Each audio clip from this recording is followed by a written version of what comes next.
ئەم ئەفو لە چیە کاکە ئازارەیە؟ والله ئازاری چی بات ئەی چی؟ داخی ئەم چەتیوە ئێستا بوو لە هاتەوە بووە زوو هاتەوە ئەم مڵۆزمە چێ باسێر ئێستا بە چی بری لەگەڵ دکتۆرێ هاو؟ وەڵاهی نازانم لە تۆ بۆ بانکە پێیان چی پێڵێ؟ بانکە تو بانکە ئێستا شتێکی پێڵم حەلی یەکەم ئەگەڵ لە خۆ بێ کاکە دەدەی پێیان ئەو لا ئاوەرە باوکی بانکەکە وەرە ئاوەرە چەتیو بەڵە باوکە ئاشە کچم تۆ نەوە ئەچم بۆ فیستیڤاڵ و ئێوە هەر لەگەڵ ڕەفیقەکانمان نەخۆم درەنگێمەوە ئێ باوکە یانێ ئیتر لەگەڵ ڕەفیقەکان زوو تەواو بووین و هاتینەوە ئاخر بۆ هاتیتەوە بۆ زوو ئەرە هاتیتەوە باوکە تو ئیشت چی بۆی کە من درەنگ بێمەوە؟ وەڵا یەکچەکەم ئەلحەقی میوانێکمانێت باشە با میوان بێ بەخێ بەسەر چاو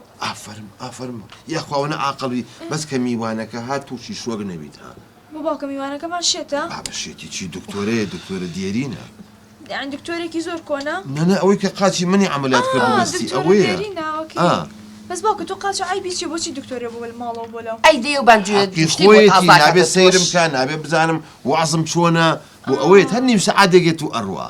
باوکم دکتۆری VIPشیە باشە بەساخە تۆ چنگی ڕێزی لێگری ئافرە من ئەوم پێخۆشم بە قوربان کە هات طبیعی بێ لا احترامیشی لێ بگرن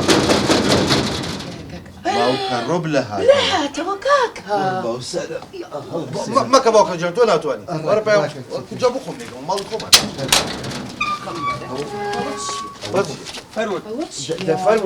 فەرموون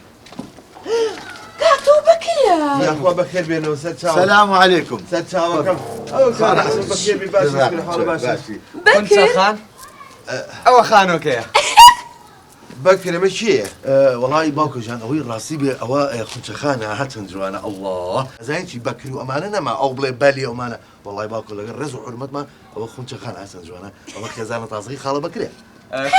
چی باسی چیەکەی تۆ بەکر یعنی بەکرژ نییە ناوەتەوە؟ ئەڕڵڵاه کاکە چی؟ کاکە وڵا دانێفت تێم بگەیەنە بلە ئەمە چیە هەر ڕاست پێم بڵێ باوکە ژان خۆ ناڵێم جارەکە درۆمەگەن وڵای ئەو خونچەخانە خێزانی خاڵە بکرێ ینی بەکر وای لێ هاتووە ژن بێنێتەوە ئەرەوەڵا جا هەستی ژان پێی بڵێ بە ئاینجا خۆتان تێک بۆ دەنێمە بۆ شتێتراتەوە این خونچەخان